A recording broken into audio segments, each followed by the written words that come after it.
Rahul Gandhi hydrogen bomb कम फोड़ने वाले हैं, यह लगभग साफ हो चुका है क्या? आखिरकार राहुल गांधी ने जैसे ही जैन जी का जिक्र किया, बीजेपी की नींदें पहले से उड़ गई थी। और दूसरी तरफ राहुल गांधी ने खुद इस बात को कह दिया है कि जल्दी हाइड्रोजन बम फूटने वाला है, क्योंकि तैयार हो रहा है। मगर कब? हाइड्रोजन बम फूटने की तारीख क्या आ चुकी है? और तब से ही बीजेपी के मन में तमाम सवाल उठ रहे हैं कि आखिरकार राहुल गांधी इस बार कौन सा हाइड्रोजन बम फोड़ने वाले हैं और कब फोड़ने वाले हैं। इसको लेकर कहा जा रहा है कि वाकई में इस बार बनारस का नंबर तय है। पहली बात, माधवपुरा में नहीं रुकेगा वो, हम आपको दिखाएंगे, देश को दिखाएंगे। बनारस में, बनारस में, बनारस में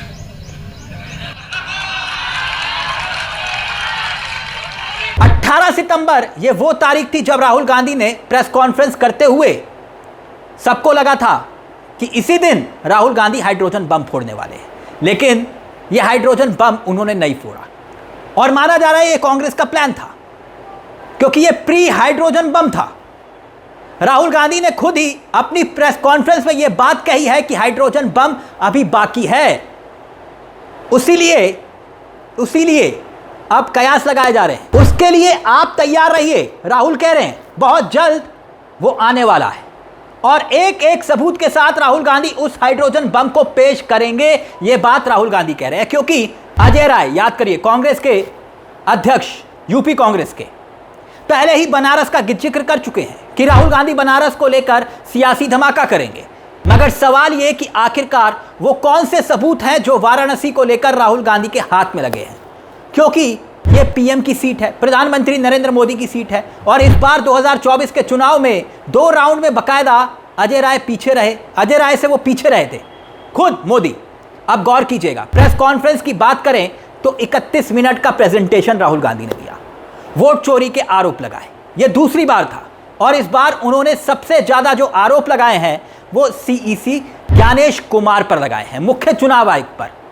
सीधे उन पर आरोप लगाते हुए उन्होंने कहा कि वोट चोरी में सबसे बड़ा हाथ किसी और का नहीं, ज्ञानेश कुमार का है। यानी कि उन्होंने ना तो मोदी का नाम लिया, ना अमित शाह का, ना बीजेपी का। अब भले ही बीजेपी नाराज हो रही है, बीजेपी आग बबूला हो रही है। अब राहुल गांधी का जिक्र किया जा रहा है कि हाइड्रोजन बम कब फोड़ेंगे, और उस सवाल पर भी आए दोस्तों, तो उस सवाल का जवाब भी बहुत दिलचस्प है, क्योंकि बहुतों के मन में यह सवाल है कि राहुल गांधी आखिरकार कब यह बम फोड़ने वाले हैं। अपनी प्रेस कॉन्फ्रेंस करने राहुल गांधी उस वक्त जब आए थे, तब लोगों के मन में यही सवाल था ना कि अब तो बम फूटने वाला है, अब तो बम फोड़ ही देंगे। लेकिन इस बार प्री हाइड्रोजन बम था, जैसे हमने आपको बताया। मगर अब राहुल गांधी ये जो हाइड्रोजन बम फोड़ने जा रहे हैं ना, उसकी तारीख लगभग तय हो चुकी है, इस तरह से माना जा रहा है। कैसे, अब वो समझिए। पहली प्रेस कॉन्फ्रेंस की अगर हम बात करें तो राहुल गांधी ने 7 अगस्त को की थी। गौर करिएगा, 7 अगस्त को पहली बार प्रेस कॉन्फ्रेंस करने सामने आए थे राहुल गांधी, वोट चोरी के सबूतों को लेकर जो दावा उन्होंने किया। दूसरी प्रेस कॉन्फ्रेंस हुई करीब 18 सितंबर को, 18 सितंबर, यानी 1 महीने 10 दिन के आसपास का यह गैप था जब ये दोनों प्रेस कॉन्फ्रेंस हुई। अगर इस हिसाब से अनुमान लगाएं तो 1 महीने बाद अक्टूबर में जाकर यह तीसरा खुलासा हो सकता है। अक्टूबर में इस बीच, यानी कि 18 से 20 तारीख का जिक्र किया जा रहा है। अब ये 18 से 20 और 25 के बीच का जिक्र क्यों किया जा रहा है कि 25 अक्टूबर से पहले पहले यह सियासी धमाका होगा। दिवाली तो है ही, इसमें कोई दो राय नहीं, छठ भी है। हो सकता है दिवाली या फिर छठ के वक्त बिहार के लोगों को या दिवाली पर नरेंद्र मोदी जी को एक बहुत शानदार तोहफा देने की राहुल गांधी ने सोची, हाइड्रोजन बम फोड़कर। क्योंकि सबके मन में जो हाइड्रोजन बम को लेकर एक बात है, वो यही है कि हाइड्रोजन बम क्या वाकई में बनारस को लेकर ही फूटेगा। हमने जो काम माधवपुरा में किया है, आने वाले समय में माधवपुरा में नहीं रुकेगा वो, हम आपको दिखाएंगे, देश को दिखाएंगे। बनारस में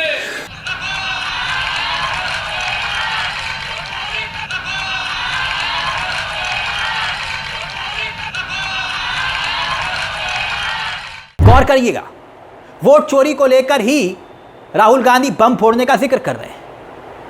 इस वजह से हो सकता है कि दिवाली पर यह खुलासा राहुल गांधी करे या फिर बिहार चुनाव से ठीक पहले, चुनाव की डेट आने के बाद भी राहुल गांधी अपना हाइड्रोजन बम फोड़ सकते हैं, इस तरह की चर्चाएं हैं।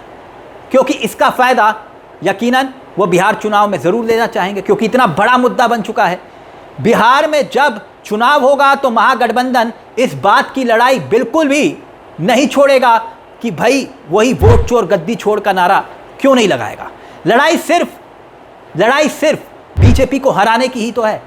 इसी वजह से जो पूरा का पूरा महागठबंधन है वो एक साथ दिखाई दे रहा है, और इसी के साथ ही राहुल गांधी भी चाहेंगे कि इसका असर चुनाव तक जरूर पड़े, बिहार चुनाव तक। और बिहार में इस वक्त जनता के मन में भारतीय जनता पार्टी को लेकर और एनडीए को लेकर बहुत ज़्यादा विरोध के सुर सुनाई दे रहे हैं। तभी तो अमित शाह की रैली में ही यह नारा गूंज पड़ा और बीजेपी के नेताओं ने कह दिया कार्यकर्ताओं ने कि वोट चोर। अब इसी को लेकर कोई आधिकारिक जानकारी नहीं है, लेकिन अनुमान यही लगाया जा रहा है कि अक्टूबर में या फिर चुनाव की डेट आने के बाद राहुल गांधी अपना हाइड्रोजन बम फोड़ेंगे। इस तरह के संकेत हैं ताकि इसका असर बिहार चुनाव तक रहे। क्योंकि खबरें यह भी आ रही हैं कि जो सबूत राहुल गांधी इकट्ठे कर रहे थे, उनकी टीम, उन्होंने वो सबूत लगभग इकट्ठे कर लिए हैं।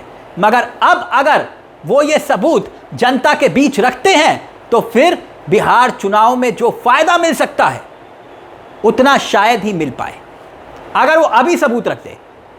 क्योंकि आप जानते हैं कि बीजेपी ध्रुवीकरण की सियासत में माहिर है। बीजेपी जानती है कि ध्रुवीकरण की सियासत कैसे करनी है, और ऐसे में माना यह जा रहा है कि जैसे ही बिहार की तारीखों का ऐलान होगा या बिहार की तारीखों के ऐलान होने से पहले राहुल गांधी ये हाइड्रोजन बम फोड़ेंगे।